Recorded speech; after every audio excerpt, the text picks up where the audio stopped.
धारा 370 हटने के बाद लद्दाख में चुनाव हुए तो इंडिया गठबंधन ने बीजेपी को पीछे छोड़ दिया।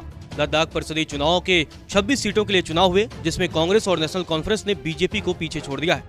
इस सीटों पर आए चुनाव परिणाम में कांग्रेस ने 8 और नेशनल कॉन्फ्रेंस ने 11 सीटों पर जीत हासिल की है।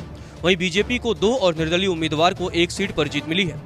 लद्दाख परिषदीय चुनाव में इंडिया गठबंधन ने बीजेपी को पीछे छोड़ा तो पीडीपी चीफ महबूबा मुफ्ती ने खुशी जाहिर की है। हालांकि पीडीपी ने चुनाव नहीं लड़ा था, लेकिन महबूबा मुफ्ती भी इंडिया गठबंधन का हिस्सा हैं और अब उन्होंने इंडिया गठबंधन की जीत पर खुशी जाहिर की है। महबूबा मुफ्ती ने कहा कि नेशनल कॉन्फ्रेंस और कांग्रेस जैसी धर्मनिरपेक्ष पार्टियों को कारगिल में जीत दर्ज करते देखकर खुशी हुई।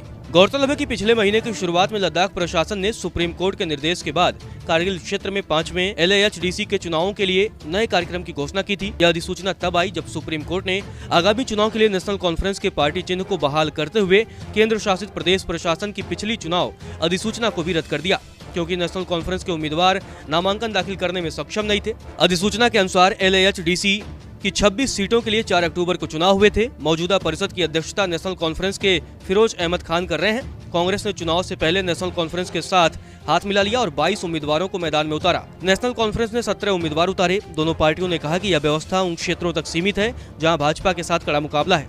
पिछले चुनाव में 1 सीट जीतने वाली और बाद में पीडीपी के 2 पार्षदों के पार्टी में शामिल होने के बाद अपनी सीटों की संख्या 3 तक पहुंचाने वाली भाजपा ने इस बार 17 उम्मीदवार उतारे थे।